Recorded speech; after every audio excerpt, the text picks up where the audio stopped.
Hey guys, this is Bhupendra Singh and welcome to let's crack UPSC CSC Hindi. और आप सभी का स्वागत है। तो कैसे हैं आप सभी? आशा करता हूं कि आप सभी अच्छे होंगे। और हम लोग ट्वेल्थ क्लास की एनसीईआरटी पढ़ रहे हैं और ट्वेल्थ क्लास की एनसीईआरटी में सबसे पहले हम लोगों ने बात की थी राजनीतिक व्यवस्थाएं 600 ईसा पूर्व से 600 ईस्वी की हम लोग बात कर रहे हैं। इस कालक्रम की हम लोग बात कर रहे हैं। हम लोगों ने सामाजिक, हम लोगों ने आर्थिक, हम लोगों ने प्रशासनिक, इन सभी चीजों की हम लोगों ने बात कर ली थी। इसके बाद हमारी कुछ बातें चल रही हैं, वो चल रही हैं दार्शनिक। तो आपको ध्यान रखना है। कुछ हम लोग बात कर रहे थे दर्शन शास्त्र में। जैसे कि हम लोग बात कर रहे थे जैन धर्म, बौद्ध धर्म। ये जैन धर्म और ये बौद्ध धर्म का विकास किस प्रकार से हुआ था। ओके।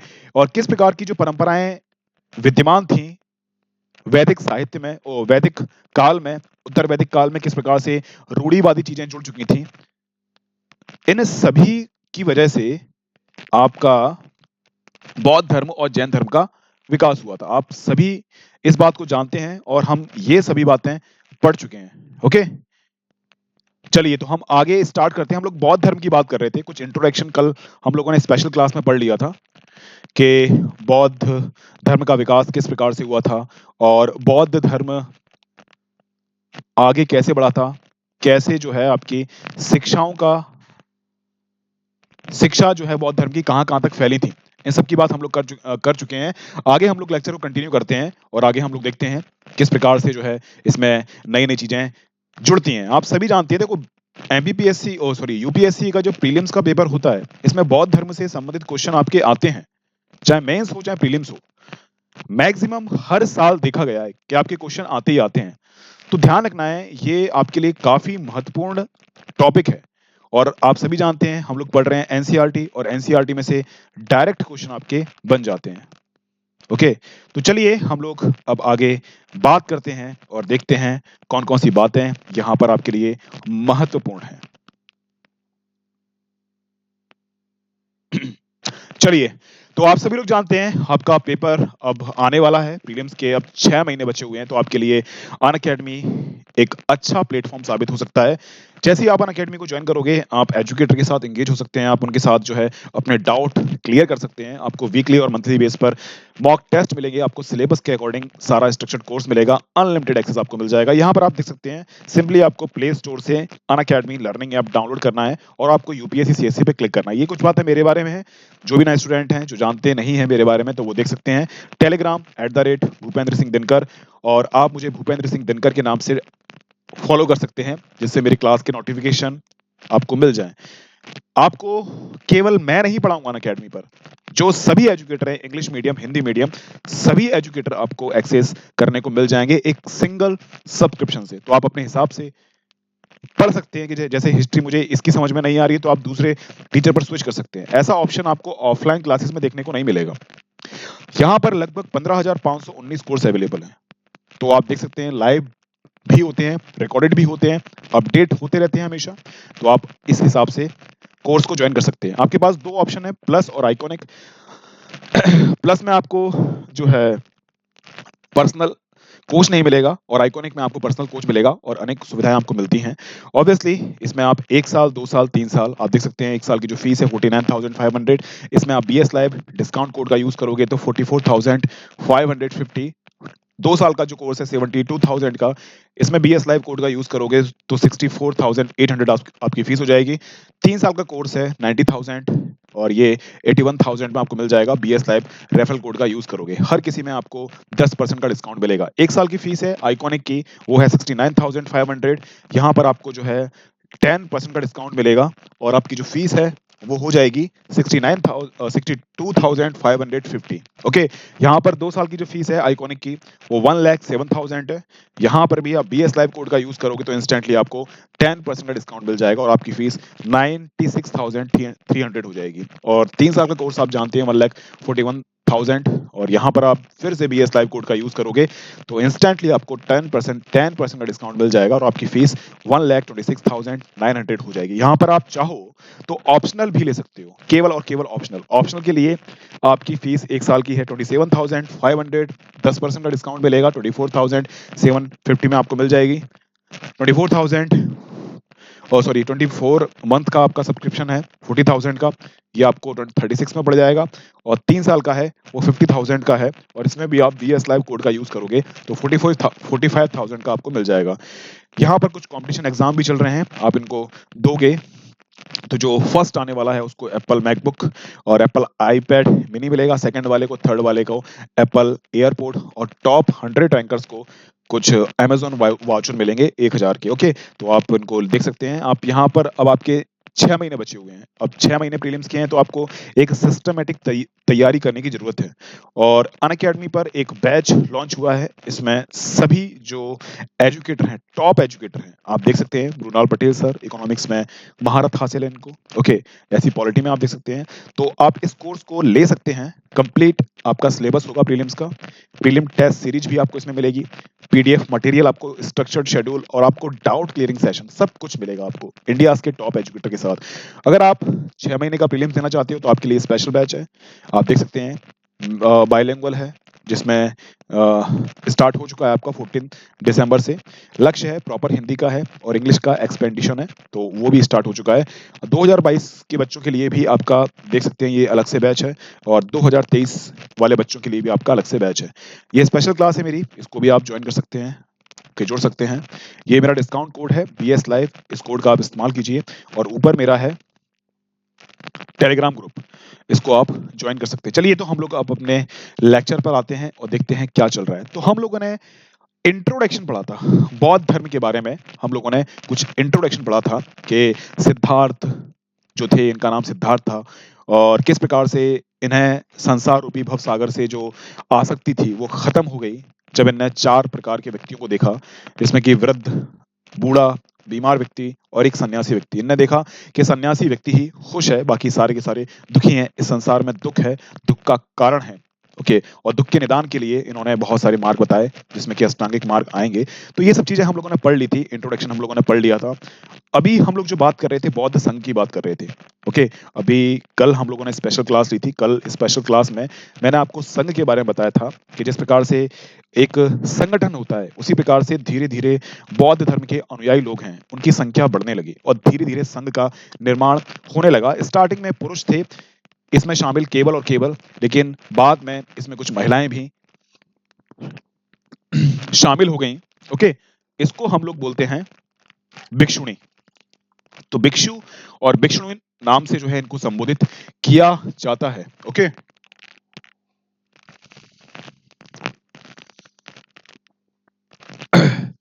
तो यही सब बातें हैं। पहली महिला थी जो उनकी खुद एक माँ थी, इनको उपमाता के नाम से जानते हैं, क्योंकि बुद्ध का लालन पालन ये महाप्रजापति गौतमी ने ही किया था, और महाप्रजापति गौतमी है यही संघ की पहली महिला बनी जो कि संघ की सदस्यता ग्रहण करती हैं। ये काफी महत्वपूर्ण है, इन फैक्टों को आप ध्यान रखना। इसमें बहुत सारे समाज के वर्ग के लोग आए, इसमें राजा, धनवान, गृहपति, सामान्य वर्ग, दास भी शामिल थे, इसमें इसमें निम्न वर्ग के लोग भी शामिल थे, और सभी को संघ में आने के बाद अपनी जो पहचान है वो त्यागनी पड़ती थी। जैसे कोई राजा है, ओके, राजा होगा, घर के लिए राजा होगा, लेकिन यहाँ पर सभी सदस्य हैं, समान है, चाहे वो निम्न वर्ग का हो चाहे वो उच्च वर्ग का हो। यहाँ पर समानता का भाव पहली बार आया, आप समझ सकते हैं। यहाँ पर दास भी सदस्यता ग्रहण कर कर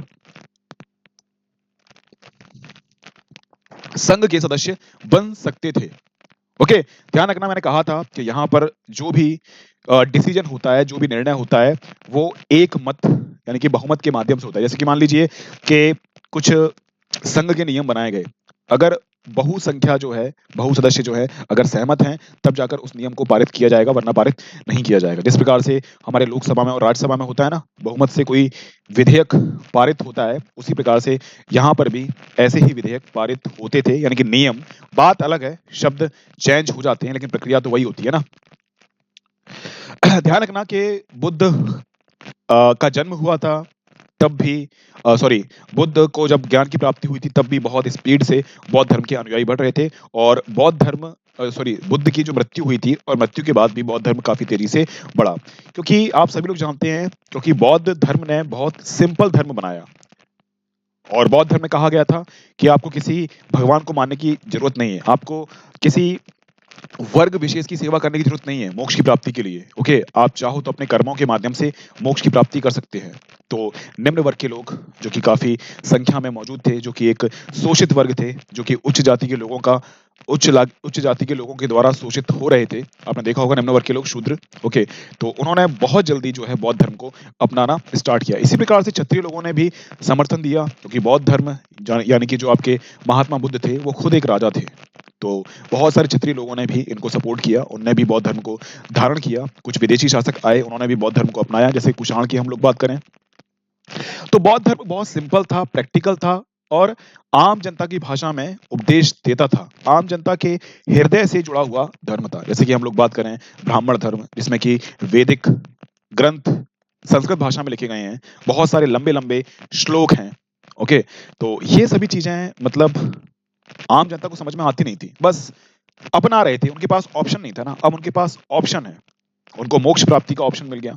पहले तो ये बोला था कि भाई कोई भी इंसान जब अपने कर्म का पालन करेगा, वर्ण व्यवस्था को फॉलो करेगा, आश्रम व्यवस्था को फॉलो करेगा, तभी जाकर वो मोक्ष की प्राप्ति ले सकता है। आपको वेद का अध्ययन करना पड़ेगा, आपको तपस्या करनी पड़ेगी, आपको अन्न ग्रहण नहीं करना पड़ेगा। मतलब इस प्रकार की कुछ रीति रिवाज जो थे वो बना दिए गए थे, जो आम जनता को समझ में आते नहीं थे। ओके, इस बात को ध्यान रखना। इसी प्रकार से ध्यान रखना कि बौद्ध शिक्षाएं काफी प्रैक्टिकल थी। इसमें सामाजिक मूल्य जो होते हैं ना, उसको महत्व दिया गया था। बौद्ध धर्म में नैतिकता को महत्व दिया गया था। बौद्ध धर्म में महिला और पुरुष की समानता पर बात की गई थी। ओके, क्योंकि आप समझ सकते हैं, क्योंकि लैंगिक भेद तो आपका उत्तर वैदिक काल में ही स्टार्ट हो चुका था। महिलाओं के प्रति जो है भेदभाव की नीति बहुत पहले से स्टार्ट हो चुकी थी। ओके, तो ध्यान रखना कि बौद्ध धर्म में जो संघ था, संघ में एक तरह से समन्वय की भावना, यानी कि सभी लोग आपस में मिल बांट कर काम करेंगे, एक बंधुत्वता की भावना, इसी प्रकार से समानता की भावना। पहले का जो वर्ग था वो उच्च जाति, निम्न जाति, महिला पुरुष में बटा हुआ था। यहाँ पर सभी लोग समान हैं, आपस में रहकर काम कर रहे हैं यहाँ पर। तो ये सभी चीजें काफी अच्छी लग रही थी समाज में, और सभी लोगों ने काफी सपोर्ट किया। और आप समझ सकते हैं कि जब सभी लोग सपोर्ट करेंगे तो ये काफी प्रचारित होगा, प्रसारित होगा, क्योंकि नई नई बातें जो हैं इसमें बताई गई थी बौद्ध धर्म में। मैंने आपको बताया था कि थेरी गाथा। ओके, थेरी किसे बोलते हैं, मैंने आपको स्पेशल क्लास में बताया था। एक बार मुझे कमेंट बॉक्स में बता दो कि थेरी बोलते किसको है। थेरी, ध्यान रखना, मैंने आपको बताया था कि थेरी जो होती हैं वो महिला भिक्षुणी होती हैं। कौन होती हैं? महिला भिक्षुणी होती हैं।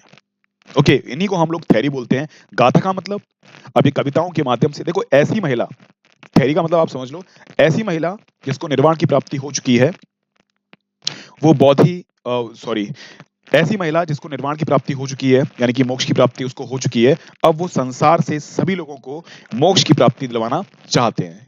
ये होती है थेरी। गाथा का मतलब ये कविताओं के माध्यम से अपने उपदेश देती थी, है ना, ये लिखती थी कविताएं। एक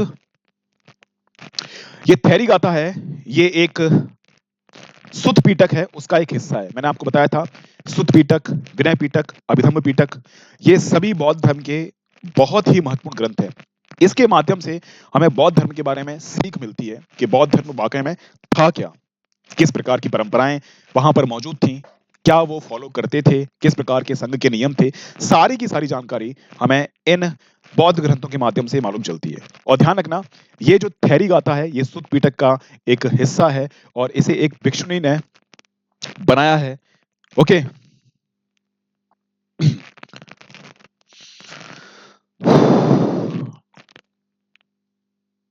इसमें भी एक, मैंने आपसे कहा था कि बौद्ध ग्रंथों में जो उपदेश और शिक्षाएं दे रखी हैं वो कहानियों के माध्यम से समझा रखी हैं।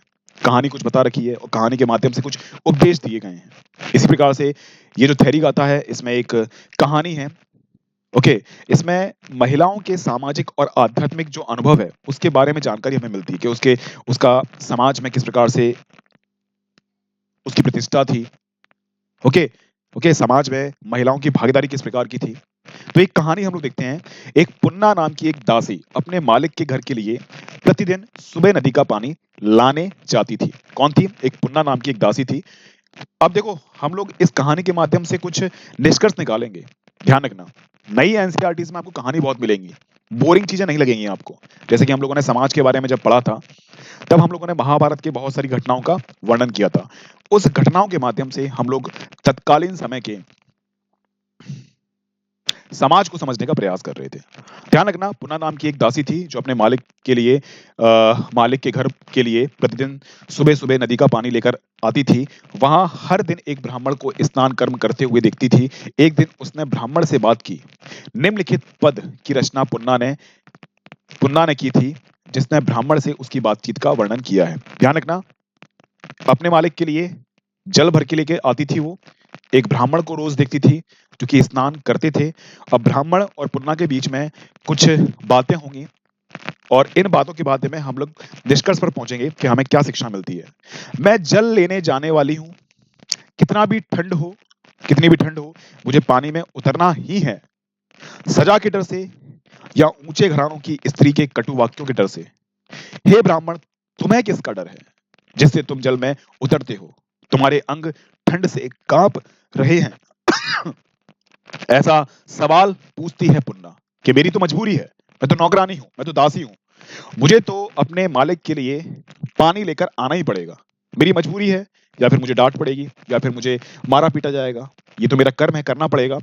मेरी मजबूरी है तभी ठंडे पानी में जाती हूं मैं, वरना ठंडे पानी में सर्दी के मौसम में कौन जाएगा? आप सुबह सुबह 4 बजे उठकर ठंडे पानी से स्नान कर लोगे? नहीं करोगे ना। वो पूछती है कि हे ब्राह्मण, तुम्हारी क्या मजबूरी है कि तुम स्नान करते हो? क्या आपको ठंड लगती नहीं है? ऐसा क्वेश्चन पूछते हैं। अब इसके बाद ब्राह्मण है, वो कुछ बोलेंगे। मैं बुराई को रोकने के लिए अच्छाई कर रहा हूं। बूढ़ा या बच्चा जिसने भी कुछ बुरा किया हो, जल में स्नान करके मुक्त हो जाता है। मैं बुराई को रोकने के लिए अच्छाई कर रहा हूं। बूढ़ा या बच्चा जिसने भी कुछ बुरा किया हो, वो मुक्त हो जाता है। अब पुन्ना पूछेगी, यार ये कैसी बातें कर रहा है यार, मतलब ये नहा रहा है तो दूसरों को मुक्ति कैसे मिलेगी? हाँ, यह किसने कहा? पुन्ना बोलती, यह किसने कहा कि पानी में नहाने से बुराई से मुक्ति मिलती है? किसने कहा ये आपसे? क्या वेदों में लिखा है, क्या गीता में लिखा है कि आप नहाओगे तो बुराई से मुक्ति मिल जाएगी? हाँ, वैसे हो तो सारे मेंढक और कछुए स्वर्ग में जाएंगे, क्योंकि मेंढक और कछुए तो नदी में ही रहते हैं, है ना? वो तो स्नान करते रहते हैं हमेशा। तो वैसे तो सारे के सारे मेंढक और सारे के सारे कछुए और सारी की सारी मछलियां हैं, उनको स्वर्ग की प्राप्ति होगी। साथ में पानी के सांप और मगरमच्छ भी जाएंगे स्वर्ग में। इसके बदले में वे कर्म ना करें जिनका डर आपको पानी की ओर खींचता है। हे ब्राह्मण, अब तो रुक जाओ, अपने शरीर को ठंड से बचाओ। वो पुन्ना बोल रही थी कि हे ब्राह्मण, तू तो पागल है, उल्लू बना रहा है। ऐसा होता है क्या किसी के नहाने से किसी को मुक्ति मिल जाए? ऐसे तो मेंढक हैं, मछलियां हैं, सभी जानवर हैं जो पानी के अंदर रहते हैं, सबको स्वर्ग की प्राप्ति होगी। क्या उल्लू वाली बातें कर रहे हो तुम? ये ऐसा पॉसिबल नहीं है। आप की मती मारी गई है, आप उठो और पानी से बाहर निकलो। ओके, तो ये सब कुछ चीजें बोलती है थेरी गाथा में, है ना? और इसके माध्यम से कहीं ना कहीं ये सीख मिलती है कि जो वैदिक साहित्य में जो बातें लिखी गई थी, उनको रूढ़िवादी चीजों के साथ जोड़ दिया गया। जैसे कि स्नान करना, साइंटिफिक रीजन कुछ और हो सकता है कि स्नान करने से, है ना, आपको स्वर्ग की प्राप्ति होगी। तो स्नान करने से यार आपकी आपके जो शरीर पर बैक्टीरिया वगैरह हैं वो खत्म हो जाएंगे, है ना? आप स्वच्छता के साथ रहोगे तो आपका जीवन भी अच्छे से बीतेगा ना, वरना डायरिया हो जाएगा, पीलिया हो जाएगा, जॉन्डिस हो जाएगा, ये सब चीजें हो जाएंगी। तो इस सेंस में कहा गया था कि आप नहाओगे रोज तो आपको स्वर्ग की प्राप्ति होगी।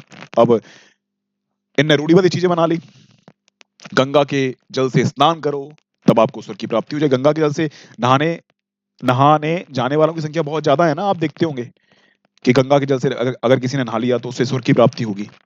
इसी प्रकार की रूढ़िवादी चीजें जोड़ दी गई हैं। जो वैदिक साहित्य में, वेदों में जो बहुत सारी बातें लिखी गई हैं, उनका मतलब कुछ और था। कहानियों के माध्यम से, कथाओं के माध्यम से जो साइंस वाली चीजें हैं उसको समझाने का प्रयास किया गया था समाज को, क्योंकि समाज इतनी टेक्निकल भाषा में नहीं समझ सकता है। ओके, इनका मतलब कुछ और ही निकाल लिया, तभी तो रूढ़िवादी चीजें जुड़ना स्टार्ट हो चुकी थी हमारे धर्म में, और इसी का परिणाम ये हुआ कि नए नए धर्म का उदय हुआ। इस कहानी के माध्यम से आपको ये समझ में आता है। अब हम लोग बात करेंगे कि भिक्षु और भिक्षुणी थी जो कि संघ में रहा करती थी, उनके नियम किस प्रकार के थे, क्योंकि नियम तो होंगे ना। ध्यान रखना, ये जो नियम थे ये विनय पिटक में देखने को मिलेंगे। ओके, किसमें? विनय पिटक में। कई बार क्वेश्चन आ जाता है कि अभिधम पिटक का संबंध किससे है, विनय पिटक का संबंध किससे है, सुत पिटक का संबंध किससे है। तो आपको ध्यान रखना है विनय पिटक, और विनय पिटक में क्या दे रखा है, भिक्षु और भिक्षुणी जो होते हैं उनके नियम दे रखे हैं। कुछ नियम मैं आपको बताऊंगा। तो जब कोई भिक्षु एक नया कंबल या गलीचा बनाएगा तो इसका प्रयोग कम से कम 6 वर्षों तक करना पड़ेगा। यदि 6 वर्ष से कम अवधि में वह बिना भिक्षुओं की अनुमति के एक नया कंबल या गलीचा बनवाता है तो चाहे उसने अपने पुराने कंबल को छोड़ दिया हो या नहीं, नया कंबल या गलीचा उससे ले लिया जाएगा। इसके लिए उसे अपराध स्वीकरण करना होगा।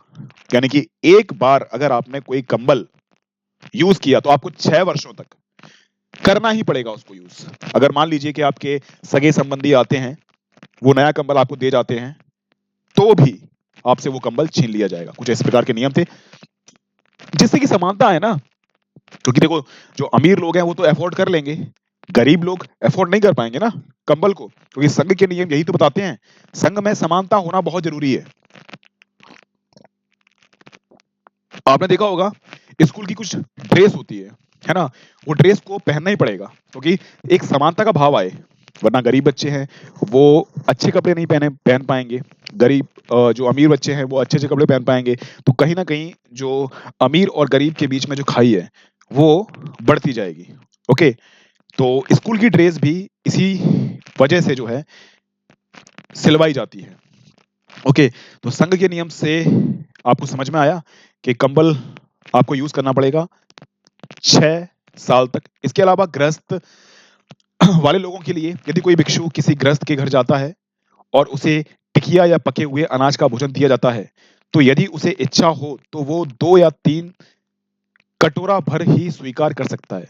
यानी कि उसे अधिक खाना नहीं खाना है, चाहे कितना भी अच्छा खाना हो, 2 या 3 कटोरा ही भर पाएगा, ज्यादा उसको संग्रहण नहीं करना है। तो आप समझिए इस बात को कि इसका मतलब क्या है। इसका मतलब यह है कि आपको कोई भी चीज अति से ज्यादा नहीं करनी, मध्यम मार्ग आप खाओ, जितना जितना आपको भूख हो उतना खाओ।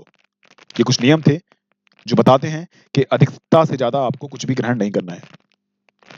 यदि वह इससे ज्यादा स्वीकार करता है तो उसे अपना अपराध स्वीकार करना पड़ेगा। ओके, 2 या 3 कटोरी पकवान स्वीकार करने के बाद उसे इन्हें अन्य भिक्षुओं के साथ बांटना होगा। यही तो सम्यक आचरण है, यही तो भ्रातृत्व की भावना है, यही तो बंधुत्वता की भावना है। हम लोग पढ़ते हैं कि फ्रांस की क्रांति के समय हमें स्वतंत्रता, समानता, बंधुत्वता, इन सब के विचार हमने देखे थे। फ्रांस की क्रांति से तो आए थे स्वतंत्रता, समानता और बंधुत्वता। अरे पागल इंसानों, ये विचार तो हमारे देश में पहले से ही बौद्ध धर्म में थे।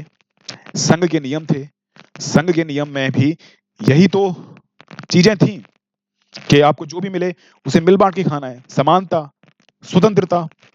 ओके, यदि कोई भिक्षु जो संघ के किसी विहार में ठहरा हुआ है, प्रस्थान के पहले अपने द्वारा बिछवाए गए बिस्तर को नहीं समेटता है, ना ही समेटवाता है, या यदि वह बिना विदाई लिए चला जाता है तो उसे अपराध स्वीकार करना पड़ेगा।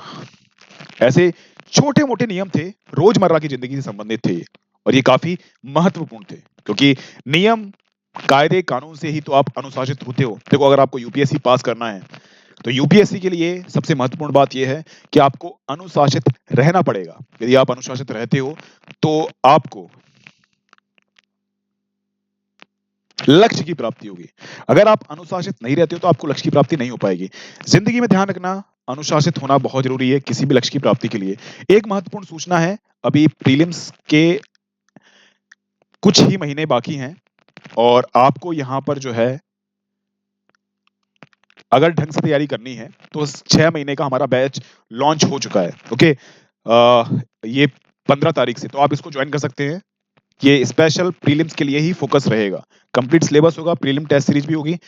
आपको सिलेबस के अकॉर्डिंग आपको पीडीएफ मटेरियल दिए जाएंगे, डाउट क्लियरिंग सेशन भी होता है। अगर आपको कोई प्रॉब्लम होती है तो आप उसको ज्वाइन कर सकते हैं। ओके, तो आप अनअकैडमी को ज्वाइन कीजिए, और ध्यान रखना यहाँ पर आप जब भी ज्वाइन करो तो आप BS लाइव कोड का यूज करना, और वहां पर आपको 10% का डिस्काउंट मिल जाएगा, जिससे कि BS लाइव, और आप मेरे से जुड़ जाओगे। जो भी प्रॉब्लम आपको आएगी तो वो प्रॉब्लम मैं सॉल्व करवा दूंगा। Okay, practical. और ये आइकॉनिक भी है, प्लस भी है, इसको भी आप ले सकते हैं। इसमें भी आप बीएस लाइव कोड का यूज कर सकते हैं। आपको अपनी सुविधा के अनुसार कोर्स को लेना है ना। हर तरह के कोर्स यहाँ पर आपको मिल जाएंगे। ऑफलाइन क्लासेस में आपको अलग अलग कोर्स नहीं मिलेंगे। ठीक है, वापस अपने टॉपिक पर आते हैं और देखते हैं स्तूप के बारे में। और नीचे आपको BS live Bhupendra Singh Telegram group है, उसको आप ज्वाइन कर सकते हैं। अब देखते हैं कि स्तूप ये होता क्या है, इसका क्या महत्व है स्तूप का। ओके, स्तूप के बारे में हमें जानकारी होना चाहिए, क्योंकि स्तूप से हमारे क्वेश्चन पूछे जाते हैं। प्रीलिम्स में भी बहुत सारे क्वेश्चन स्तूप, सांची का स्तूप आपने देखा होगा ना। ओके, और हमने देखा था कि सांची के स्तूप के माध्यम से हमें बौद्ध धर्म के धार्मिक परंपराएं हैं उनके बारे में जानकारी मिलती है कि किस प्रकार की धार्मिक परंपराएं उस समय पर थी। ओके, तो स्तूप, स्थापत्य, पुरातात्विक साक्ष्य कितना महत्वपूर्ण होते हैं, ये तो हम पहले वाले लेक्चर में ही पढ़ के आ चुके थे। ओके, तो ध्यान रखना, हम लोग बात कर रहे हैं स्तूप की। हमने देखा कि बौद्ध आदर्श और व्यवहार, बौद्ध आदर्श और व्यवहार ब्राह्मण, जैन और कई अन्य परंपराओं के साथ संवाद और तर्क वितर्क की प्रक्रिया से उभरे हैं। क्योंकि हमने देखा था कि जो जो बुराइयां थीं पहले वाले धर्म में, उन सभी बुराइयों को इसमें हटा दिया गया था। तर्क वितर्क हुए थे कि बताओ, इस संसार में अगर इस संसार का निर्माण अगर भगवान ने किया है तो तो इस संसार में दुख क्यों है? सभी प्राणी खुश होते ना, क्योंकि कोई भी पिता ये नहीं चाहता कि उसके बच्चे दुखी रहें। तो बताओ, भगवान का अस्तित्व है या फिर नहीं है? तो बौद्ध धर्म ने भगवान के अस्तित्व को ही नकार दिया कि ओके। तो ध्यान रखना, तो जो भी धर्म थे जो कि पहले चले हुए आ रहे थे, उसमें कुछ कमियां थी। इन सभी कमियों को दूर करते हुए इस धर्म का विकास हुआ।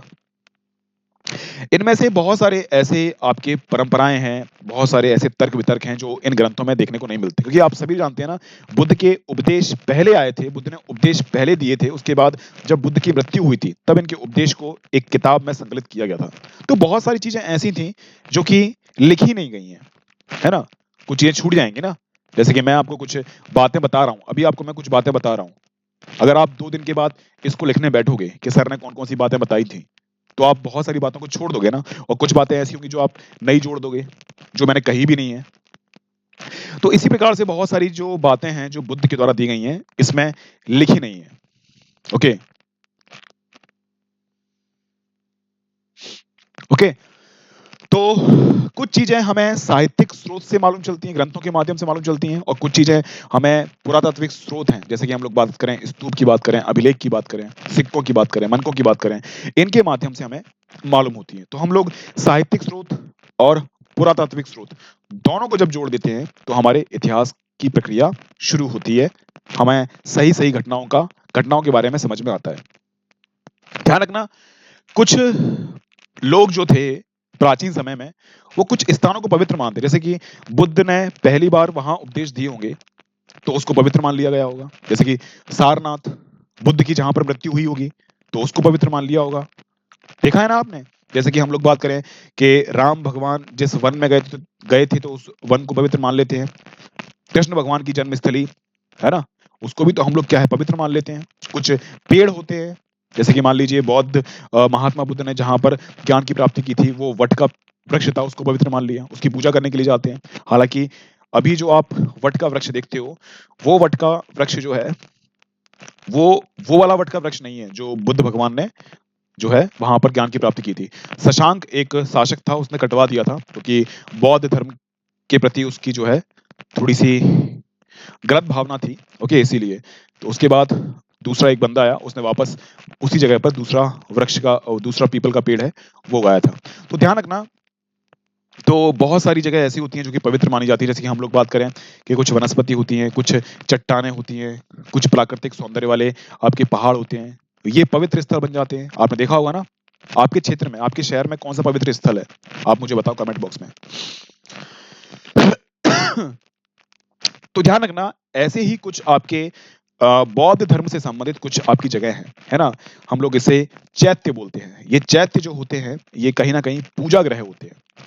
ये चैत्य जो होते हैं, ये आपके पूजा ग्रह होते हैं।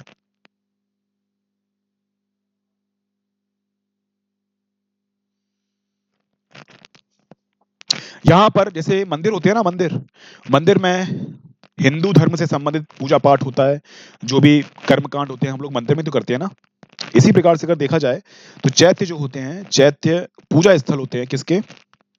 बौद्ध भिक्षुओं के। ओके, वहां पर जितनी भी होती हैं, कुछ महत्वपूर्ण स्थान मैंने आपको बता रखे हैं, महत्वपूर्ण बौद्ध स्थल में आप देख सकते हैं। एक श्रावस्ती है, लुम्बिनी, लुम्बिनी आप जानते हो ना, लुम्बिनी, कुशीनगर, कुशीनगर में जो महात्मा बुद्ध है उनकी मृत्यु हुई थी। ओके, बराबर की पहाड़ियों को काटकर वहां पर चैत्य बनाए गए थे, विहार बनाए गए थे। ओके, यहाँ पर आपने बोधि गया सुना होगा, बोध गया। ओके, यहाँ पर सारनाथ आपने सुना होगा, पहली बार उपदेश दिया था। बरहुत स्तूप का नाम सुना होगा आपने। सांची का स्तूप काफी महत्वपूर्ण है, जो कि नर्मदा नदी के किनारे बसा हुआ है। अजंता, अजंता की पहाड़, अजंता की जो गुफाएं हैं उसमें बुद्ध धर्म से संबंधित बहुत सारे चित्र बनाए गए हैं, जिसके माध्यम से हमें बुद्ध परंपरा के बारे में जानकारी मिलती है। आपने कारले, नासिक, नागार्जुन कोंडा, कृष्णा नदी किनारे, ओके, अमरावती, ये सभी जो हैं कुछ आपके महत्वपूर्ण स्थान है जो आपको ध्यान रखना है। ओके, यूपीएससी कभी कभी मैपिंग से क्वेश्चन पूछ लेता है, तो हो सकता है कि शायद आपसे यहाँ से क्वेश्चन बन जाए। आपको इन क्वेश्चनों को थोड़ा सा ध्यान रखना है। ओके, इसी प्रकार से बौद्ध साहित्य है, उन बौद्ध साहित्य में कई चैत्यों की बात की गई है। चैत्य आप जानते हैं ना, चैत्य की मैंने बात की थी आपसे कि ये धार्मिक स्थल होते हैं, यहाँ पर पूजा पाठ होती है। हालांकि आप ध्यान रखना कि बुद्ध ने भगवान की कल्पना है उसको नकार दिया था, लेकिन आगे आने वाले समय में ये जो महायान शाखा है उसने बुद्ध की पूजा पाठ करना स्टार्ट कर दिया, तो वहां पर ये सब अगरबत्तियां, कर्मकांड जो वगैरह होते हैं ना, ये सभी होना स्टार्ट हो चुके थे। तो ये चैत्य हैं, चैत्य में भी कुछ इस प्रकार की परंपराएं देखने को मिलती हैं, धार्मिक स्थल है, यहाँ पर भी पूजा पाठ आपको देखने को मिलेगा। ओके, तो ये चैत्य होते हैं, इन चैत्यों में बुद्ध के जीवन से संबंधित जो भी घटना है उनका वर्णन देखने को मिलता है। जैसे कि हम लोग बात करें कि वो कहाँ पर जन्मे थे, लुम्बिनी में जन्मे थे, वो कहाँ पर ज्ञान प्राप्त हुआ था, बोध गया में ज्ञान प्राप्त हुआ था, प्रथम उपदेश उन्होंने कहाँ दिया था, आप सारनाथ में दिया था। ओके, इसी प्रकार से कुशी नगर में उनकी मृत्यु हुई थी। ओके, तो इन्हीं सब जगहों का वर्णन किया गया है उन सभी चैत्यों में। मतलब बुद्ध भगवान के जीवन से संबंधित जो भी घटनाएं हैं उन सभी घटनाओं को बताया गया था यहाँ पर चैत्य में। ध्यान रखना, धीरे धीरे ये सभी जो चैत्य है काफी पवित्र बनते गए। ओके, ये पूजा स्थल बनते गए, अनुयायी आए, अनुयायी यहाँ पर आते थे, बैठते थे, पूजा पाठ करते थे, और जो बौद्ध महात्मा बुद्ध के जो संदेश है उनको सुनते थे, तो पवित्र स्थान तो बन ही जाता है ऑब्वियसली।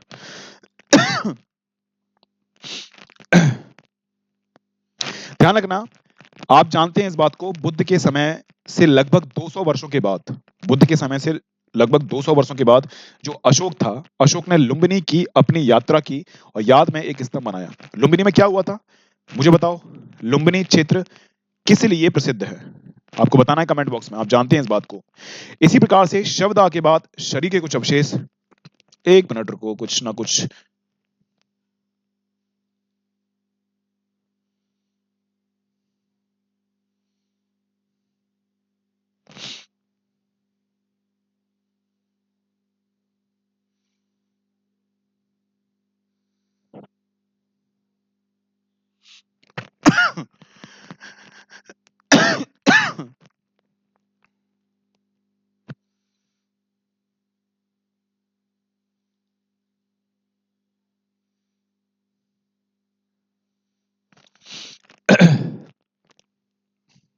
यहाँ पर कुछ स्लाइड आपकी लगता है मेरे को छूट गई हैं। ओके, ध्यान रखना, हम लोग चैत्य की बात कर रहे हैं, तो शवदाह के बाद शरीर के कुछ अवशेष टीलों पर सुरक्षित रख दिए जाते हैं। जैसे कि मान लीजिए बौद्ध भिक्षु हैं, बौद्ध भिक्षु अगर मर जाते हैं तो उनके जो दांत हैं, हड्डियां हैं, उनको सेव करके रख दिया जाता है। ओके, अब ध्यान रखना, स्तूप क्यों बनाए जाते हैं, स्तूप क्यों बनाए जाते हैं? सबसे पहली बात तो आप ध्यान रखना, ऐसी कई अन्य जगह हैं जिन्हें हम लोग पवित्र मानते हैं, ऐसी कई जगह हैं जिन्हें हम लोग पवित्र मानते हैं। इन जगहों पर बुद्ध से जुड़े हुए कुछ अवशेष, जैसे कि हम लोग बात करें कि उनके अस्थियां हो गए, उनके दांत हो गए, तो इन सभी अवशेषों को स्तूप के अंदर एक जो हर्मिका होती है उसमें रख दिया जाता है, और यही आपका पवित्र स्थान होता है। ओके, तो जितने भी आपके बौद्ध अनुयायी आते हैं इन स्तूपों को घूमने के लिए, ओके, तो यही उनके पवित्र स्थान होते हैं। तो स्तूप क्यों बनाए जाते हैं, आप सभी लोग जानते हैं ना। तो बौद्ध भगवान हैं, उनकी अस्थियां हैं, उनके जो अवशेष हैं उन स्तूपों में रखे जाते हैं और बौद्ध अनुयायियों के लिए ये स्तूप काफी पवित्र होते हैं। तो ध्यान रखना, ये स्तूप बनाने की जो परंपरा है ये बौद्ध धर्म के समय में नहीं हुई है। इसका निर्माण, स्तूप बहुत पहले से ही बनाए जाते थे, है ना। लेकिन ध्यान रखना, धीरे धीरे ये स्तूप बनाने की परंपरा है वो बौद्ध धर्म से जुड़ना स्टार्ट हो चुकी थी। ये मत सोचना कि स्तूप बौद्ध धर्म के समय पर ही, मतलब बौद्ध धर्म के उदय के बाद ही बनने स्टार्ट हुए थे। स्तूप पहले भी बनाए जाते थे, लेकिन धीरे धीरे स्तूप बनाने की परंपरा बौद्ध धर्म से जुड़ गई। और ध्यान रखना, पहले के समय पर भी इसमें अवशेष रहते थे और अब के समय पर भी यहाँ पर अवशेष होते हैं स्तूप में। चूंकि आप सभी लोग जानते हैं स्तूप में जो अवशेष होते हैं वो काफी पवित्र होते हैं इसलिए कहीं ना कहीं स्तूप को बौद्ध धर्म के लिए एक एक पवित्र प्रतीक के रूप में समझा जाता है। ओके, इस प्रकार से हमारे देश में मंदिर होते हैं, मंदिर काफी पवित्र होते हैं और मंदिर की पूजा वूजा होती है। आप सभी लोग जानते हैं हिंदू धर्म के लोगों के लिए मंदिर कितना महत्वपूर्ण स्थान रखते हैं। उसी प्रकार से बौद्ध धर्म के लिए भी ये स्तूप काफी महत्वपूर्ण स्थान।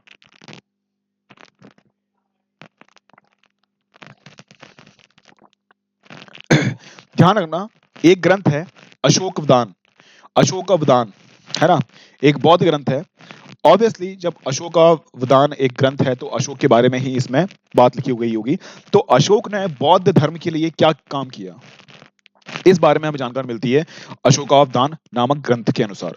अशोक ने बुद्ध के अवशेषों के एक हिस्से हर महत्वपूर्ण शहर में बांटकर उनके ऊपर स्तूप बनाने का आदेश दिया। यानी कि जो बुद्ध के अवशेष थे उनके कुछ हड्डियां थीं, कुछ दांत थे। ओके, तो अलग अलग क्षेत्रों में बंटवा दिए और वहां पर स्तूप की स्थापना करवाई, जिससे कि बौद्ध धर्म के अनुयायी वहां पर अपनी आस्था प्रकट कर सकें और भारत देश पूरे भारत देश में बौद्ध धर्म के लोगों को प्रोत्साहन मिले। तो ये बौद्ध धर्म के प्रचार प्रसार के लिए अशोक ने बहुत सारे काम किए थे। पूरे भारत को बौद्ध धर्म के साथ एकजुट करने का प्रयास किया अशोक ने। ओके, दूसरी ईसा पूर्व दूसरी सदी की हम लोग बात करते हैं तो बरहूत, सांची और सारनाथ जैसे जगहों पर जो है स्तूप बनाए जा चुके थे। ओके, ये सांची, बरहूत ये काफी महत्वपूर्ण है, इसको आपको हमेशा ध्यान रखना है। ये स्तूप काफी महत्वपूर्ण है। अब ध्यान रखना, स्तूप कैसे बनाए गए ये भी काफी महत्वपूर्ण है, क्योंकि स्तूप की संरचना के बारे में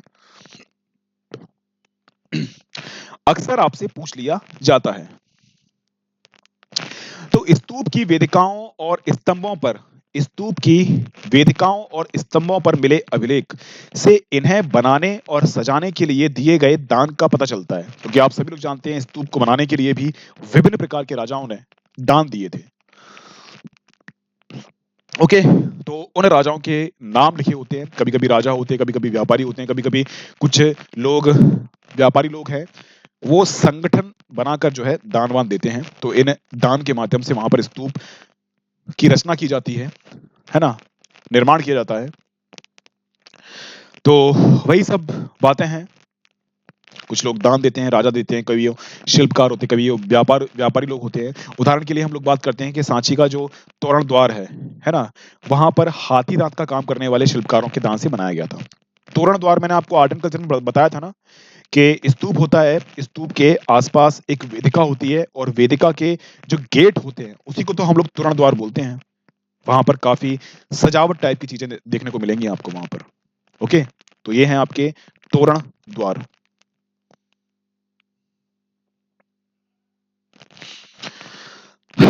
यहां पर देखना, बहुत सारे स्तूप ऐसे हैं जिनके अभिलेखों में बहुत सारी महिलाओं और पुरुषों के नाम लिखे हुए हैं। इससे हमें समझ में आता है कि आम जनता भी स्तूपों के लिए दान धर्म करती थी। ओके, आपने मंदिरों में देखा होगा कभी कभी सीट लिखी होती है, सीट पे लिखा होता है कि ये इसके द्वारा जो है दान दी गई है।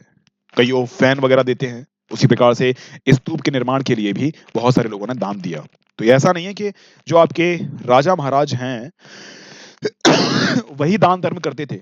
आप इस कथन के माध्यम से ये समझ सकते हैं कि बौद्ध धर्म आम जनता के समक्ष कितना लोकप्रिय हो चुका था। आम जनता भी मान रही थी, व्यापारी लोग भी मान रहे थे, क्षत्रिय लोग भी मान रहे थे और बहुत सारे ब्राह्मण लोग जो बौद्ध धर्म से प्रभावित थे उन्होंने अपने धर्म को छोड़कर बौद्ध धर्म अपना लिया। ओके, ध्यान रखना इस बात को। तो वही सब बातें हैं, जो दान देगा वो अपना नाम लिखवाएगा तो बताएगा कि मैंने दान दिया है, अपने रिश्तेदारों के नाम भी लिखवा देगा। कहते हैं कि दान देने से क्या है, थोड़ा सा आपको अच्छा लगता है, अच्छा फील होता है। ओके, एक मैं आपको घटना बता रहा हूँ, इस घटना के माध्यम से आपको समझ में आएगा। ओके ओके, स्तूप क्यों बनाए जाते थे, एक आपको मैं घटना बता रहा हूँ। ये घटना के माध्यम से आपको समझ में आएगा कि स्तूप क्यों बनाए जाते थे। ये हम लोगों ने महापरिनिब्बन सुत्त से लिया है, ये कथन, जो सुत्त पिटक का ही एक हिस्सा है। मैंने आपको कहा था कि सुत्त पिटक में ऐसी बहुत सारी कहानियां हैं, इन कहानियों के माध्यम से हमें बौद्ध धर्म के बारे में जानकारी मिलती है। ध्यान रखना, परिनिर्वाण से पूर्व आनंद से पूछा गया, भगवान हम तथागत के अवशेषों का क्या करेंगे। तथागत यानी कि बुद्ध का दूसरा नाम। भगवान हम तथागत के अवशेषों को क्या करेंगे। बुद्ध ने कहा, तथागत के अवशेषों को विशेष आदर देकर खुद को मत रोको, धर्मोत्साही बनो, अपनी भलाई के लिए प्रयास करो। क्या बुद्ध ने कहा, तथागत के अवशेषों को विशेष आदर देकर खुद को मत रोको, धर्मोत्साही बनो, अपनी भलाई के लिए प्रयास करो, ऐसा कथन कहा। लेकिन विशेष आग्रह करने पर बुद्ध बोले, उन्हें तथागत के लिए 4 महापथों के चौक पर स्तूप, है ना, थूप थूप बोला था। थूप का मतलब ही स्तूप होता है। स्तूप को पाली भाषा में थूप बोलते हैं। तो तथागत के लिए 4 महापथों के चौक पर स्तूप की स्थापना की जानी चाहिए। जो भी वहां पर आए, धूप और माला चढ़ाए, वहां सिर झुकाएगा, वहां पर हृदय में शांति लाएगा, उन सबके लिए चिरकाल तक सुख और आनंद का कारण बनेगा। तो आप समझिए कि स्तूप का रीजन क्या है। स्तूप के माध्यम से जो बौद्ध धर्म के अनुयायी हैं वो अपनी आस्था प्रकट कर सकते हैं। जैसे कि अगर हम लोग बोले कि हिंदू धर्म में जो मंदिर होते हैं वो कितना महत्वपूर्ण स्थान रखते हैं, कि मंदिर में आप जाते हो तो आपको एक शांति की अनुभूति होती है। अगर मान लीजिए आपको मालूम चलता है कि भगवान ना तो आपको दिखता है, ना उसकी फीलिंग्स आती है, तो कहीं ना कहीं हम लोग आस्था कहाँ प्रकट करेंगे। तो ये जो मूर्तियां वगैरह होती हैं, मंदिर होते हैं, ये भी एक विशेष स्थान रखते हैं, क्योंकि मंदिरों के माध्यम से, मूर्तियों के माध्यम से हम अपनी आस्था प्रकट कर सकते हैं ना। इसी प्रकार से बुद्ध भगवान ने बोला कि जो भी अनुयायी आएंगे तो इन स्तूपों में आकर वो शांति की अनुभूति महसूस करेंगे, और इसको पवित्र स्थान बनाने के लिए जो भी आपके बौद्ध बुद्ध होते हैं, यानी कि आपके बौद्धि संत होते हैं, उन सबके अवशेष इन स्तूपों पर रख दिए जाएंगे, जिससे कि एक पवित्रता इससे जुड़ी होगी। ओके, इसी प्रकार से आपके बहुत सारे स्तूप हैं जहां पर बुद्ध भगवान के अवशेष आपको देखने को मिलेंगे। स्तूप की संरचना के बारे में हम लोग बात करेंगे, क्योंकि ये संरचना काफी महत्वपूर्ण है। इन संरचनाओं से काफी महत्वपूर्ण आपके क्वेश्चन बनते हैं। आप ध्यान रखना, आर्ट एंड कल्चर में मैंने आपको पढ़ाया था वही सब चीजें यहाँ पर जो हैं थोड़ी सी रिपीट होंगी। ध्यान रखना, यहाँ पर जो स्तूप होता है ये एक अर्ध अंडाकार आकृति होती है, यानी कि एक कटोरे के समान होता है इसका आकार। इस प्रकार कटोरा टाइप का होगा, उल्टा कटोरा होता है। इसको हम लोग किस नाम से जानते हैं, इसको हम लोग अंड के नाम से जानते हैं, क्योंकि अंडाकार इसकी आकृति है। ध्यान रखना, पहले तो ये बहुत सिंपल हुआ करते थे, लेकिन धीरे धीरे जो है इसकी संरचना काफी जटिल होती गई, क्योंकि उसमें सजावट कर दी गई, कुछ मॉडिफिकेशन कर दिए गए, जिससे कि स्तूप काफी अच्छा लगे। ओके, कई बार इसको जो है चौकोर और गोल आकारों का संतुलन करके बनाया जाता है। अंड के ऊपर एक हर्मिका होती है, ये जो आपका, अभी मैं आपको संरचना बताऊंगा। ओके, ये एक अंडाकार संरचना होती है, इसके ऊपर एक हर्मिका टाइप की होती है। ओके, ये हम लोगों ने बात की थी। हर्मिका से एक मस्तूल निकलता था। हर्मिका से एक हर्मिका से एक मस्तूल निकलता था, जिसे हम लोग यष्टि कहते हैं, जिस पर अक्सर एक छतरी लगी होती थी। कुछ संरचना आप देखो, आप ध्यान रखना, ये है आपका स्तूप, दिख रहा है आपको, ये आपको अर्ध अंडाकार की आकृति का देखने को मिलेगा। यहाँ पर ये जो स्तूप है इसके ऊपर एक हर्मिका है, फिर ऊपर एक यष्टि है, उसके ऊपर आप देख सकते हैं किस प्रकार से वहां पर जो है ये छतरी लगी हुई है। ओके, ये संरचना आपको दिख रही है ना स्तूप की, वही हम बता रहे हैं। इसको ऊपर से आप देखोगे तो ऊपर से आपको कुछ इस प्रकार का दिखेगा। ऊपर से आप देख सकते हैं यहाँ पे ये कुछ इस प्रकार की गोलाकार आकृति यहाँ पर होगी, और ये चौकोर आपकी हर्मिका है, और यहाँ पर आप देख सकते हैं ये प्रदक्षिणा पथ है। इसको हम लोग बोलते हैं कि जैसे परिक्रमा करते हैं ना, यहाँ पर आसपास परिक्रमा करते हैं। ये आपकी पूरी वेदिका है और ये आपको जो दिख रहे हैं, ये गेट है, ये आपके तोरण द्वार हैं और यहाँ पर ही सजावट वाले काम होते हैं। ओके, तो ये सब चीज़ें ये दिख रहा है आपके तोरण द्वार। हर एक स्तूप में एक जैसे तोरण द्वार आपको मिलेंगे नहीं, वहाँ पर जो डिज़ाइनिंग वगैरह है और आकृति वगैरह चेंज हो जाएगी, लेकिन मैक्सिमम स्तूप आपको इसी प्रकार के मिलेंगे। यानी कि उसमें हर्मिका, यष्टि, छत्री, वेदिका, तोरण द्वार ये तो मिलने हैं। डिजाइन में थोड़ा सा चेंजेस देखने को मिल जाएंगे। ओके, आगे हम लोग बात करते हैं। आपने एक आकृति तो देख ली ना। आकृति देखने के बाद हम लोग देखते हैं टीले के चारों ओर एक वेदिका होती है जो पवित्र स्थल को सामान्य दुनिया से अलग करती है। ओके, सांची और भरहूत के प्रारंभिक स्तूप बिना अलंकरण के हैं क्योंकि स्टार्टिंग में बनाए गए हैं ना। ओके, क्योंकि सबसे पुराने हैं ये सांची और भरहूत स्तूप, तो सिंपल थे। अब आगे आने वाले समय में जो आपके स्तूप बनेंगे उसमें कुछ थोड़ा बहुत जो है डिजाइनिंग भी जो है आपकी जोड़ दी जाएगी। ध्यान रखना, इसके स्तूप बिना अलंकरण के हैं सिवाय इसके उनमें पत्थर की वेदिकाएं और तोरण द्वार हैं। मतलब तोरण द्वार और जो पत्थर की वेदिकाएं हैं उसमें थोड़ा बहुत डिजाइनिंग देखने को मिलती है। ये पत्थर की वेदिकाएं किसी बांस के या काठ के घेरे समान थी।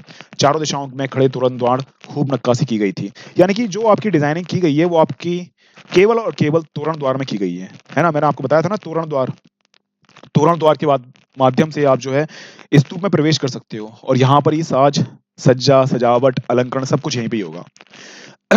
आप ध्यान रखना, उपासक पूर्वी तोरण द्वार से प्रवेश प्रवेश करके टीले को दाईं ओर रखते हुए दक्षिणावर्त परिक्रमा करते थे, मानो वे आकाश में सूर्य के पथ का अनुकरण कर रहे होंगे। ओके, तो इस प्रकार से परिक्रमा करने का भी कुछ नियम हुआ करता था कि इस तोरण द्वार से आपको जाना है और इस तोरण द्वार से आपको वापस लौट के आना है।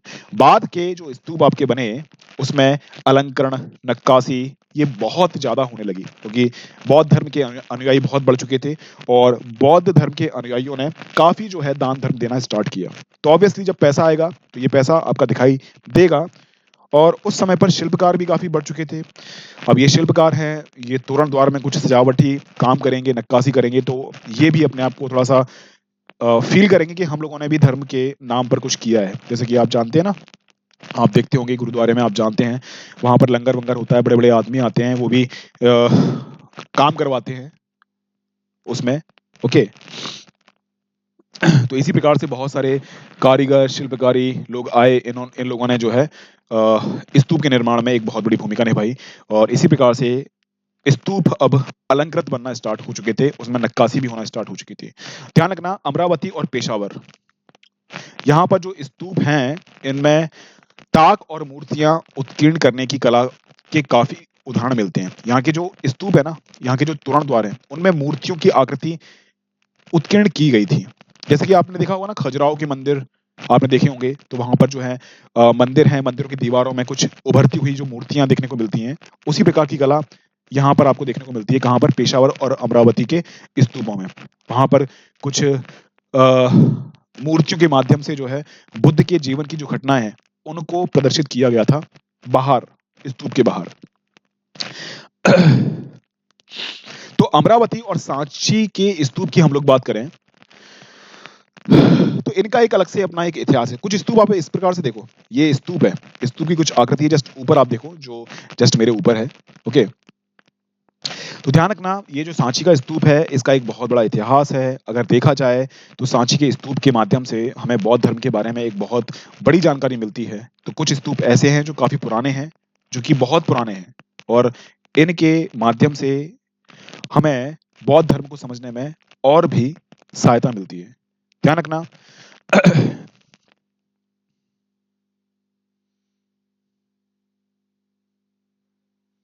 1796 में एक स्थानीय राजा था जो मंदिर बनवाना चाहता था, तो उसको अमरावती में एक स्तूप के अवशेष मिले। ओके, और उसने कहा कि भाई अब इस स्तूप का जो पत्थर है उस पत्थर का इस्तेमाल करूंगा मैं मंदिर बनवाने में। उन्हें ऐसा लगा कि इस छोटी सी पहाड़ी में संभवतः कोई खजाना छुपा हो। वर्षों के बाद कॉलिन मैकेंजी नामक एक अंग्रेज अधिकारी आया, इस इलाके से गुजरे। हम लोगों ने 7 अध्याय में देख भी चुके थे। हालांकि उन्होंने कई मूर्तियां पाई, उनका विस्तृत चित्रांकन भी किया, लेकिन इनकी रिपोर्ट कभी छपी नहीं। तो आप समझिए कि जो स्तूप अमरावती में मिला था, उस अमरावती के स्तूप की सहायता से हम बौद्ध धर्म के बारे में और भी जानकारी प्राप्त कर सकते थे। लेकिन ये जो लोकल महाराजा था, उसने उसके पत्थर ले लिए और उसके पत्थर से मंदिर निर्माण करने का काम भी किया। कुछ आपके वो भी आए थे यूरोपीय इतिहासकार, ये भी कुछ समझने का प्रयास किया इनने, लेकिन इनकी रिपोर्ट को इतनी महत्ता दी नहीं गई थी। तो पुरातात्विक साक्ष्य में जो स्तूप आपको अमरावती का मिला था, इस अमरावती के स्तूप के माध्यम से बहुत सारी जानकारियां मिल सकती थी। इसी प्रकार से आप ध्यान रखना, 1854 में एक कमिश्नर ने, जो कि आंध्र प्रदेश का था, अमरावती की यात्रा की। उन्होंने कई मूर्तियां, उत्कीर्ण पत्थर जमा भी किए, क्योंकि उन्हें बड़ा इंटरेस्ट था बौद्ध धर्म के बारे में जानना, पुरातात्विक साक्ष्यों को इकट्ठा करना। ये अपने साथ मद्रास में ले गए। ओके। उन्होंने पश्चिमी तोरण द्वार को भी खोज निकाला। इस निष्कर्ष पर पहुंचे कि अमरावती का स्तूप बौद्ध धर्म का सबसे विशाल और शानदार स्तूप था। तो आप समझ सकते हैं, अमरावती का जो स्तूप है वो काफी महत्वपूर्ण है। पश्चिमी तोरण द्वार को भी इन्होंने खोज निकाला था, काफी महत्वपूर्ण है। और ये काफी पुराना है। जो उस समय का समाज, प्रथाएं, परंपराएं, उनके बारे में जानकारी मिलती है स्तूप के माध्यम से। ध्यान रखना, 1850 के दशक में अमरावती के उत्कीर्ण पत्थर अलग अलग जगहों पर ले जाए जा रहे थे। कुछ पत्थर कलकत्ता में एशियाटिक सोसाइटी ऑफ बंगाल पहुंचे, तो कुछ मद्रास में इंडिया ऑफिस पहुंचे, कुछ पत्थर लंदन तक पहुंच गए। कई अंग्रेज अधिकारियों के बागों में अमरावती की मूर्तियां पाना कोई असामान्य बात नहीं थी। वस्तुतः इस इलाके का हर नया अधिकारी यह कहकर मूर्तियां उठाकर ले जाता था कि उससे पहले के अधिकारियों ने भी ऐसा किया था। तो आप समझ सकते हैं कि अमरावती के जो स्तूप पाया गया है ना, अगर एज इट इज जैसा बनाया गया था, अगर एज इट इज हमें ऐसा मिल जाता तो हमें बहुत सारी जानकारियां मिलती। लेकिन किस प्रकार से अमरावती के स्तूप के पत्थर ले जाए गए, वहां से बहुत सारी जो मूर्तियां हैं वो उठा उठा कर ले जाए गए। कुछ तो आपके बंगाल में ले गए, कुछ आपके यूरोप में ले गए। तो आप समझ सकते हैं कि अगर इसका ढंग से संरक्षण किया जाता तो अमरावती के स्तूप के बारे में और बौद्ध धर्म के बारे में हमें बहुत सारी जानकारी मिलती। पुरातत्ववेत्ता एच.एल. कॉल उन मुट्ठी भर लोगों में से एक थे जो अलग सोच रखते थे। उन्होंने लिखा, इस देश की प्राचीन कलाकृतियों की लूट होने देना मुझे आत्मघाती और असमर्थनीय नीति लगती है। कहने का मतलब ये है कि यार देखो, ऐसा है, अच्छी बात है आप लूट खसोट कर रहे हो। अंग्रेजों की जो औपनिवेशिक नीति थी, इस औपनिवेशिक नीति के माध्यम से किस प्रकार से अंग्रेजों ने हमारे देश को बर्बाद किया। अच्छी बात है, तुम पैसा वैसा लो, टैक्स वैक्स लगाओ, कोई भी नीति बनाओ, है ना, उसका मतलब नहीं है। लेकिन आप देखो, आप एक पूरी की पूरी सभ्यता है, पूरा का पूरा जो इतिहास है, उसको आप बर्बाद कर रहे हो। क्योंकि पुरातात्विक साक्ष्यों के माध्यम से हम अपने इतिहास को समझ सकते हैं ना। ये जो आप पत्थर वत्थर ले जा रहे हो, मूर्तियां आप ले जा रहे हो, इससे पूरी संस्कृति के इतिहास के बारे में जानकारी हमें मिलती है। वो जानकारी अब हमें नहीं मिलेगी। तो ये जो नीति है वो मत करो। हमें इतिहास को समझना है ना, तो हमें पुरातात्विक साक्ष्य को आधार मानना पड़ेगा। वैसे अगर कहा जाए कि अगर आपको हड़प्पा काल के कोई बर्तन मिल जाएं, कुछ मनके मिल जाएं, तो आपके लिए कोई वैल्यू वाली चीज नहीं है, वो आपके लिए कोई महत्ता रखती नहीं है, वो आपका कोई यूज भी नहीं है।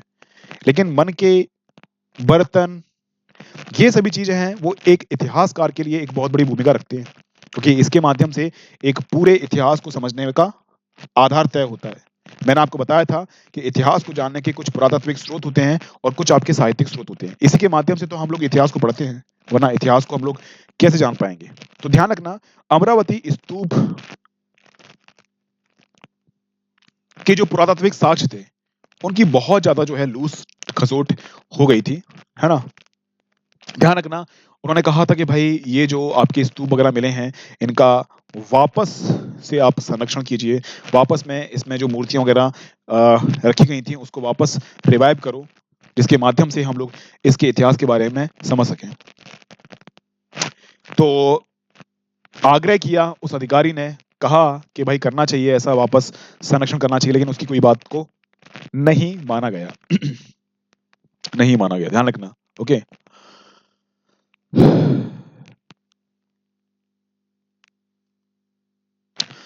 तो अमरावती का जो स्तूप है वो एक बहुत बड़ा और एक बेहतरीन बेहतरीन स्तूप था। अगर हमें एज इट इज स्तूप मिलता तो बहुत सारी जानकारी हमें अमरावती स्तूप के बारे में जानकारी देखने को मिलती।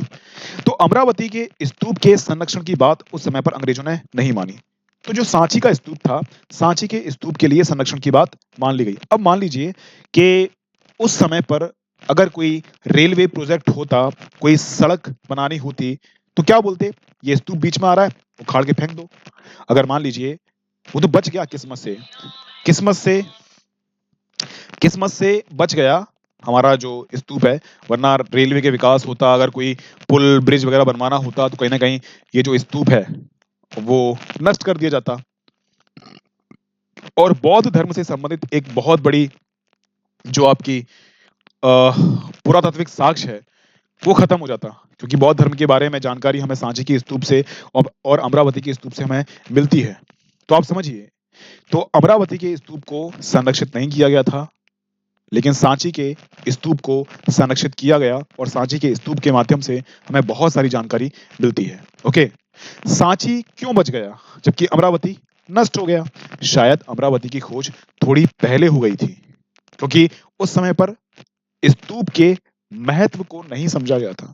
स्तूप की जो भी आकर्षित चीजें थी ना, उसको सब ले गए निकाल निकाल के। जैसे कभी कभी कुछ पुरानी मूर्तियां मिल जाती है ना, उस पुरानी मूर्तियों को हम लोग अपने घर पर रख लेते हैं। उसी प्रकार से जो अंग्रेज अधिकारी थे, वो अमरावती के जो अच्छी अच्छी आकर्षित चीजें थी, उन सबको उठा उठाकर अपने अपने घर में सजावट के तौर पर ले गए। अमरावती का स्तूप जो है आपका नष्ट हो गया।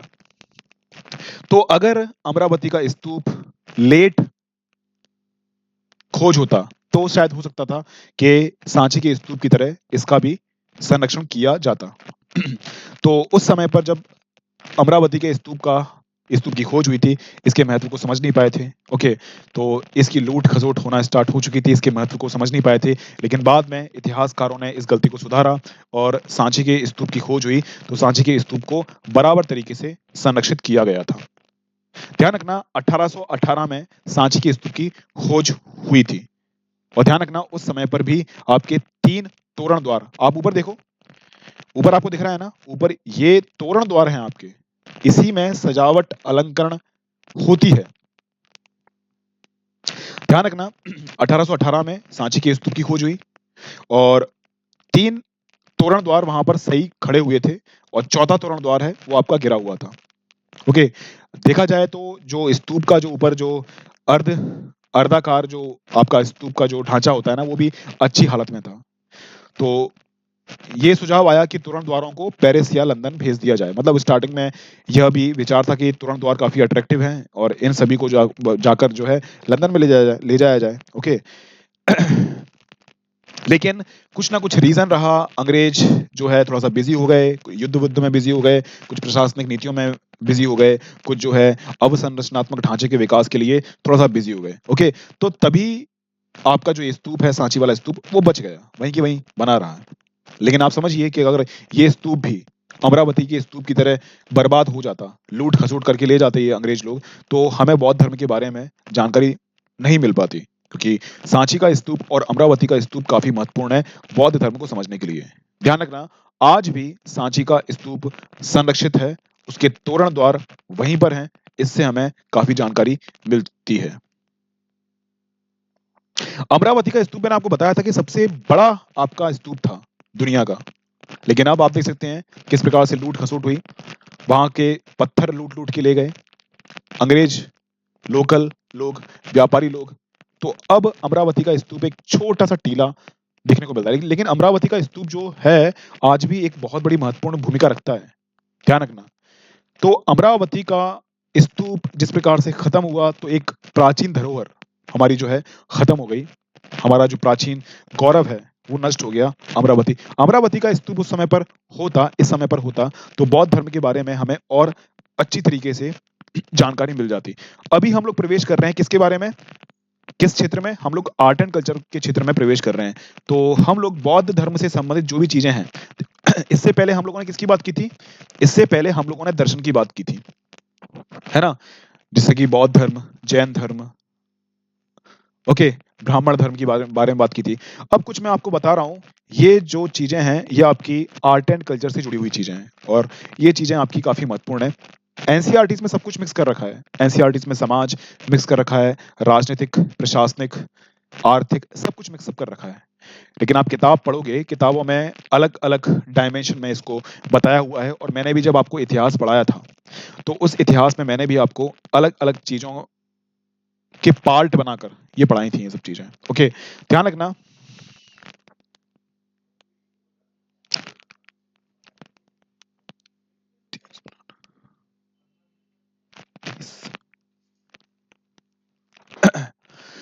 तो आपने देखा होगा तो आपने देखा होगा किस प्रकार से हमने देखा कि स्तूप को किस प्रकार से ले गए थे यूरोप में।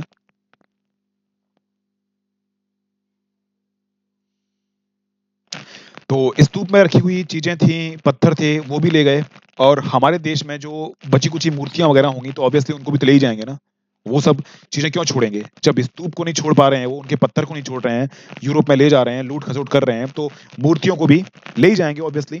तो ले गए थे ये।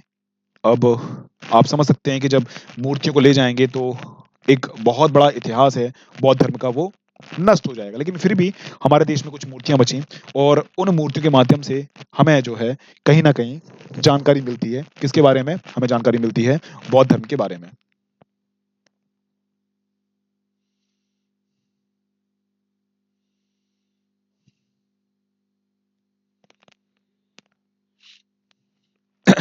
तो आप ध्यान रखना कभी-कभी हमें जो है पत्थर हैं, पत्थर हमें गढ़ी हुई कुछ हमें कुछ कथाएँ देखने को मिलती हैं। आप खजुराहो के मंदिर में आप जाओगे, तो खजुराहो के मंदिर में आपको कुछ मूर्तियाँ देखने को मिलेंगी, है ना? उसमें कुछ घटनाओं का वर्णन होगा। जैसे कि आप जाओगे, कहाँ पर जाओगे आप? आप अजंता के केव में जाओगे, अजंता की गुफा में आप जाओगे, तो वहाँ पर बहुत सारे चित्र बनाए गए हैं।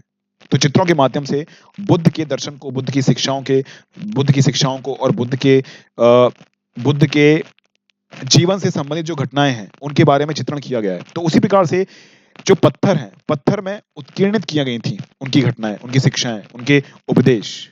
आप देखो, मैंने जस्ट आपको ऊपर दिखाया है, किस प्रकार से पत्थरों में इस प्रकार की प्रतिमाएँ आपको उत्कीर्णित करते हुए देखने को मिलेंगी और ये बुद्ध के जीवन से, बुद्ध की शिक्षा से संबंधित होंगी। हर एक मूर्ति, हर एक उत्कीर्णित चित्रकारी कुछ न कुछ प्रदर्शित करती है।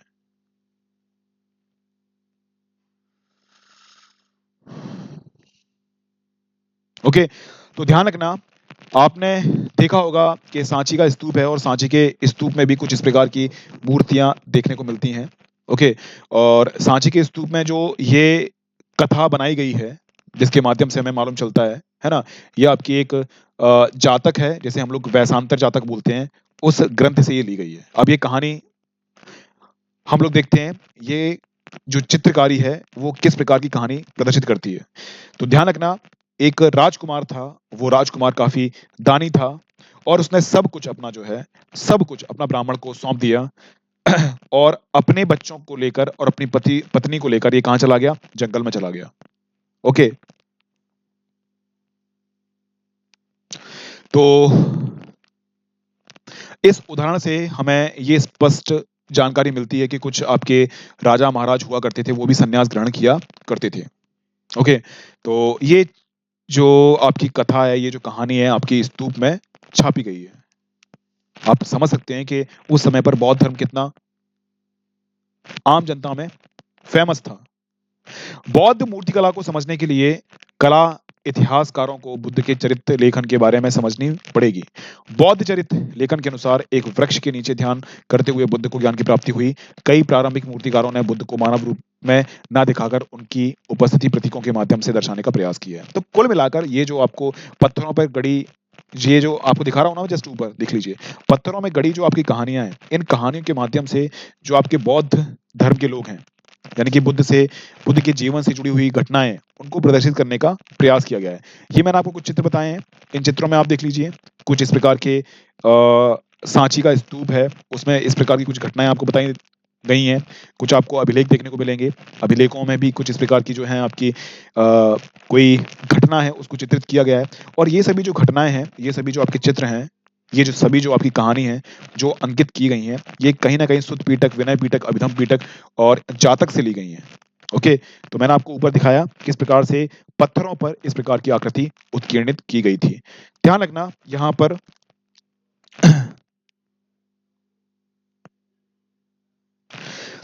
तो हम लोग बात करते हैं रिक्त स्थान।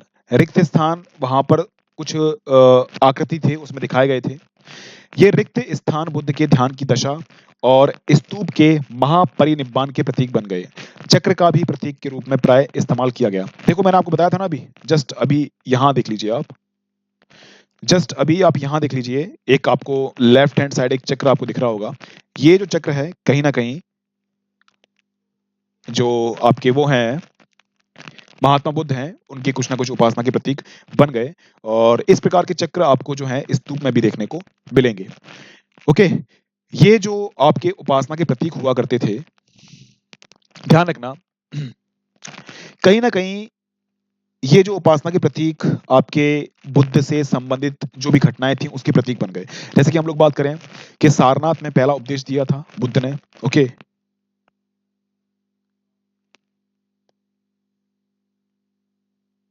ओके, तो उसको एक चक्र के माध्यम से समझा दिया गया। ओके, इसको हम लोग क्या बोलते हैं, इसको हम लोग बोलते हैं ध्यान नहीं आ रहा मुझे, आपको ध्यान आ रहा है? महापरिनिर्वाण तो हम लोग बुद्ध की मृत्यु को बोलते हैं। जब उनने पहली बार जब धर्म चक्र प्रवर्तन, है ना, शायद ऐसे कुछ वर्ड है, धर्म चक्र प्रवर्तन याद आ रहा है मेरे को। तो इस प्रकार से कुछ सिंबल बनाए गए थे, कुछ प्रतीक बनाए गए थे, और ये बौद्ध धर्म के लिए काफी आपके पवित्र थे। और कुछ मूर्तियां ऐसी भी मिली हैं जिसका मतलब हम लोग, कुछ प्रतीक हमें ऐसे मिले हैं जिसका मतलब हम लोग नहीं समझ पाए हैं, है ना। तो ध्यान रखना, कभी कभी बुद्ध की जो आपकी होती हैं, जैसे बुद्ध की मृत्यु हुई तो उसके लिए कोई प्रतीक का यूज कर लिया जाएगा। बुद्ध के ने पहली बार जहां उपदेश दिए थे उसके लिए प्रतीक का यूज कर लिया जाएगा। बुद्ध को पहली बार जब ज्ञान की प्राप्ति हुई थी तो उसके लिए भी कुछ प्रतीक का यूज कर लिया जाएगा। ओके, ध्यान रखना। और कभी कभी ऐसे आपको जो है चित्र देखने को मिले हैं, जैसा कि आपको ऊपर दिख रहा है जस्ट मेरे, तो उसमें कभी कभी एक पेड़ को दिखाया गया है। तो पेड़ वहां पर बहुत ही एक पवित्र स्थान, पवित्र स्थिति रखता है, क्योंकि पेड़ वो पेड़ था जहां पर महात्मा बुद्ध ने ज्ञान की प्राप्ति की थी। तो ध्यान रखना, तो कभी कभी हमें कुछ ऐसे प्रतीक मिलते हैं जिसको समझना बहुत जरूरी हो जाता है, वरना कुछ इतिहासकार पेड़ को नॉर्मल पेड़ मान लेंगे। लेकिन ध्यान रखना, इन सभी घटनाओं, इन सभी चित्रों को समझने के लिए एक अच्छा एक्सपीरियंस होना चाहिए, वरना इतिहास लेखन का कार्य कुछ और ही डायरेक्शन में घुस जाएगा। ओके, तो जो ध्यान रखना, तो ये सभी घटनाएं हैं, ये सभी चित्र हैं, तोरण द्वार में जो बनी हुई मूर्तियां हैं, इनके माध्यम से हमें बौद्ध धर्म के बारे में और भी जानकारी मिलती है ढंग से। ओके,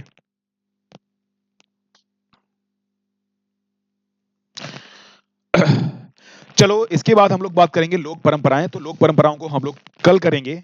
ओके, चलिए, तो आप सभी के सहयोग के लिए बहुत बहुत धन्यवाद। ये मेरा टेलीग्राम ग्रुप है, इसको आप ज्वाइन कर लेना। यहाँ पर सारे आपको PDF, ancient, medieval, art and culture सब कुछ मिल जाएगी। फाइल ऑप्शन में आप जाना। ओके, और यहाँ पर हमारा एक नया बैच भी स्टार्ट हो रहा है। आपके प्रीलिम्स के 6 महीने बचे हुए हैं। अगर आप टारगेट आप करना चाहते हो प्रीलिम्स के लिए, तो इंडिया के जितने भी टॉप एजुकेटर हैं, कुछ टॉप एजुकेटर कलेक्ट करके यहाँ पर जो है कोर्स को डिजाइन किया गया है। आप देख सकते हैं यहाँ पर कंप्लीट आपका जीएस का सिलेबस होगा, prelim test series, live class, free PDF material, structured schedule, सब कुछ मिलेगा आपको यहाँ पर।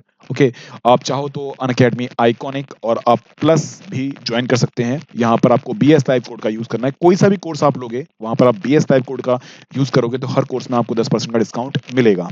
ओके, और जो भी विद्यार्थी ऐसे हैं जो 21, 22, 23 की तैयारी करना चाहते हैं, तो उनके लिए भी अलग से कोर्स डिजाइन किए गए हैं, तो आप इनको भी ज्वाइन कर सकते हैं।